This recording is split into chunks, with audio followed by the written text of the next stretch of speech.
ഓപ്പോയുടെ Oppo K13 Turbo 5G എന്ന പുതിയൊരു smart phone launch ചെയ്യാൻ പോകുന്നുണ്ട്. ഈ ഒരു ഫോണിൻ്റെ ലോഞ്ച് ഡേറ്റ് ഇപ്പോൾ ഒഫീഷ്യലായിട്ട് കൺഫേം ആയിട്ടുണ്ട്.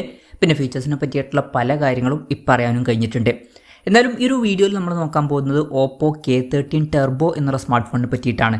പിന്നെ വീഡിയോ തുടങ്ങുന്നതിന് മുമ്പ് പറയാനുള്ളൊരു കാര്യം എന്താ വെച്ചാൽ, ഇതുപോലെ നിങ്ങളുടെ സ്വന്തം ഫോട്ടോ അല്ലെങ്കിൽ നിങ്ങൾക്ക് ഇഷ്ടപ്പെട്ട ഡിസൈൻ പ്രിൻറ്റ് ചെയ്തിട്ടുള്ള മൊബൈൽ കേസുകൾ അഫോർഡബിൾ ആയിട്ടുള്ള പ്രൈസ് റേഞ്ചിൽ വേണം എന്നുണ്ടെങ്കിൽ ഇവിടെ ഒരു വാട്സപ്പ് നമ്പർ കൊടുക്കുന്നുണ്ട്. താഴെ ഡിസ്ക്രിപ്ഷനിലും കമൻറ്റ് ബോക്സിലും ആ ഒരു വാട്സപ്പ് നമ്പർ കാണാം, നിങ്ങൾക്ക് കോൺടാക്റ്റ് ചെയ്യാവുന്നതാണ്.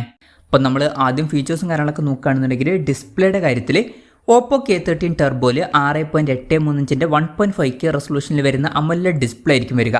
ഇതിൽ LTPS ഡിസ്പ്ലേ ആയിരിക്കും വരിക. പഞ്ചോൾ ഡിസൈൻ വരുന്നതായിരിക്കും. പഞ്ചോൾ വരിക ടോപ്പ് സെൻറ്റർ ഭാഗത്തായിട്ടായിരിക്കും. പിന്നെ ഇതിൽ 144 ഹെർട്സിൻ്റെ റിഫ്രഷ് റേറ്റ് ഒക്കെ സപ്പോർട്ട് ചെയ്യുന്നതായിരിക്കും. ഫ്ലാറ്റ് ആയിട്ടുള്ള ഡിസ്പ്ലേ ആയിരിക്കും ഇതിൽ വരിക. കർവ്ഡ് ആയിട്ടുള്ള ഡിസ്പ്ലേ ഒന്നും ഇതിൽ വരില്ല. പിന്നെ കുറച്ച് ഗെയിമിംഗ് ഫോക്കസ്ഡ് ആയിട്ടുള്ള ഒരു സ്മാർട്ട് ഫോൺ ആയിരിക്കും ഇത്. അതുകൊണ്ട് തന്നെ ഫ്ലാറ്റ് ആയിട്ടുള്ള ഡിസ്പ്ലേ തന്നെ ആയിരിക്കും കുറച്ചും കൂടി ബെറ്റർ ആയിട്ടുള്ള ഒരു കാര്യം കർവ്ഡ് ഡിസ്പ്ലേക്കാളും. അപ്പോൾ ഡിസ്പ്ലേ ഫീച്ചേഴ്സ് മൊത്തത്തിൽ നോക്കുകയാണെന്നുണ്ടെങ്കിൽ അത്യാവശ്യം നല്ല ഡിസ്പ്ലേ ഫീച്ചേഴ്സ് ഇതിൽ വന്നേക്കാം. പിന്നെ in display fingerprint sensor ഇതിൽ വരുന്നതായിരിക്കും. ഈ ഒരു ഫോണിൻ്റെ ഒരു പർപ്പിൾ കളർ വേരിയൻറ്റും ബ്ലാക്ക് കളർ വേരിയൻറ്റും വൈറ്റ് കളർ വേരിയൻറ്റൊക്കെ ലോഞ്ച് ചെയ്തേക്കാം. ഇനി പ്രോസസ്സറിൻ്റെ കാര്യത്തിലോട്ട് വരികയാണെന്നുണ്ടെങ്കിൽ MediaTek Dimensity 8450 എന്ന പ്രോസസ്സറുമായിട്ടായിരിക്കും ഈ ഒരു സ്മാർട്ട് ഫോൺ വരിക. ഇത് അത്യാവശ്യം നല്ലൊരു പ്രോസസ്സറാണ്. 30,000 രൂപയ്ക്ക് താഴേക്കാണ് എന്നുണ്ടെങ്കിൽ അത്യാവശ്യം മികച്ച പ്രോസസ്സർ എന്നൊക്കെ പറയാൻ പറ്റിയിട്ടുള്ള ഒരു പ്രോസസ്സർ തന്നെയാണ് ഇത്. പിന്നെ 5G സപ്പോർട്ടും കാര്യങ്ങളൊക്കെ ഇതിൽ വരുന്നതായിരിക്കും.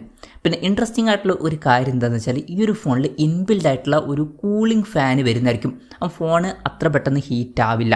ഇപ്പോൾ ഗെയിമിംഗ് ഫോൺ ആയതുകൊണ്ട് തന്നെ ഈ ഒരു ഫീച്ചർ കുറച്ചും കൂടി യൂസ്ഫുൾ ആയിട്ടുള്ള ഒരു കാര്യമായിരിക്കും. പിന്നെ സ്റ്റീരിയോ സ്പീക്കേഴ്സും കാര്യങ്ങളൊക്കെ ഇതിൽ വരുന്നതായിരിക്കും. ആൻഡ്രോയിഡ് 15 ബേസ് ആയിട്ടുള്ള സോഫ്റ്റ്വെയർ ആയിരിക്കും ഇതിൽ വരിക. ക്യാമറയുടെ കാര്യത്തിൽ ഫോണിൻ്റെ പിന്നിൽ ഡ്യുവൽ ക്യാമറ സെറ്റപ്പ് ആയിരിക്കും വരിക. 50 mega pixel main camera sensor ഇതിൽ വരുന്നതായിരിക്കും. പിന്നെ 2 മെഗാ പിക്സൽ ഒരു സെക്കൻഡറി സെൻസർ ആയിരിക്കും ഇതിൽ വരിക. അപ്പം ഇതിൽ അൾട്രാ വൈഡ് ആംഗിൾ ലെൻസ് ഒന്നും വരാൻ ചാൻസ് ഇല്ല. നേരത്തെ പറഞ്ഞ പോലെ ഇത് ക്യാമറ ഫോക്കസ്ഡ് ആയിട്ടുള്ള ഫോൺ ആയിരിക്കില്ല, ഗെയിമിംഗ് ഫോക്കസ്ഡ് ആയിട്ടുള്ള സ്മാർട്ട് ഫോൺ ആയിരിക്കും. പിന്നെ 16 മെഗാ പിക്സൽ സെൽഫി ക്യാമറയും വരുന്നതായിരിക്കും. അപ്പം അത്ര മികച്ചൊരു ക്യാമറ സ്പെസിഫിക്കേഷൻ ഇതിൽ വന്നോളണം എന്നില്ല. ബാറ്ററിയുടെ കാര്യം പറയുകയാണെന്നുണ്ടെങ്കിൽ അതിനെ പറ്റിയിട്ടുള്ള കാര്യങ്ങൾ അറിയാൻ കഴിഞ്ഞിട്ടില്ല. എന്നാലും നമ്മുടെ എക്സ്പെക്റ്റേഷൻ പറയുകയാണെന്നുണ്ടെങ്കിൽ നമുക്ക് ഈ ഒരു സ്മാർട്ട് ഫോണിൽ 7000 mAh ബാറ്ററി തന്നെ എക്സ്പെക്റ്റ് ചെയ്യാവുന്നതാണ്.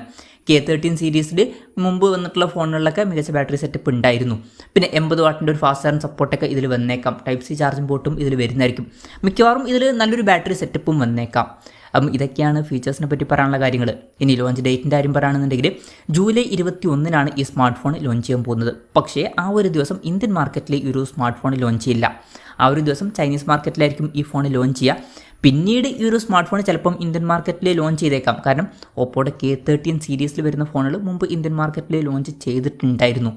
പിന്നെ ഏത് പ്രൈസിങ്ങിൽ എക്സ്പെക്റ്റ് ചെയ്യാം എന്ന് ചോദിച്ചാൽ നമുക്ക് ഒരു 25,000 to 30,000 രൂപ പ്രൈസ് റേഞ്ചിൽ ഈ ഒരു ഫോൺ എക്സ്പെക്റ്റ് ചെയ്യാവുന്നതാണ്. ആ ഒരു പ്രൈസ് റേഞ്ചിലൊക്കെ ആണെന്നുണ്ടെങ്കിൽ അത്യാവശ്യം തിരക്കില്ലാത്ത ഒരു ഗെയിമിംഗ് ഫോൺ എന്ന് പറയാൻ പറ്റിയിട്ടുള്ള ഫോണായിരിക്കും ഇത്. ഇനി ഇന്ത്യയിൽ ലോഞ്ച് ഡേറ്റിനെ പറ്റിയിട്ടുള്ള ന്യൂസുകളൊക്കെ വരുമ്പം അതിനെ പറ്റിയിട്ടുള്ള വീഡിയോസൊക്കെ നമ്മൾ ചെയ്യുന്നതായിരിക്കും. അപ്പം അതുപോലുള്ള വീഡിയോസ് കാണാൻ താല്പര്യമുണ്ടെന്നുണ്ടെങ്കിൽ ഈ ചാനൽ സബ്സ്ക്രൈബ് ചെയ്യാവുന്നതാണ്. എന്തായാലും ഓപ്പോ K13 ടെർബോ എന്ന പുതിയൊരു സ്മാർട്ട് ഫോൺ ലോഞ്ച് ചെയ്യാൻ പോകുന്നുണ്ട്. ഈ ഒരു ഫോണിനെ പറ്റിയിട്ടുള്ള നിങ്ങളുടെ അഭിപ്രായം ജസ്റ്റ് ഒന്ന് കമൻറ്റ് ചെയ്യുക. അതുപോലെ തന്നെ ഈ ഒരു സ്മാർട്ട് ഫോൺ ഇന്ത്യൻ മാർക്കറ്റിൽ നിങ്ങൾ ഏത് പ്രൈസിങ്ങിലാണ് എക്സ്പെക്റ്റ് ചെയ്യുന്നത് എന്നുള്ള കാര്യം കൂടി ജസ്റ്റ് ഒന്ന് കമൻറ്റ് ചെയ്യുക.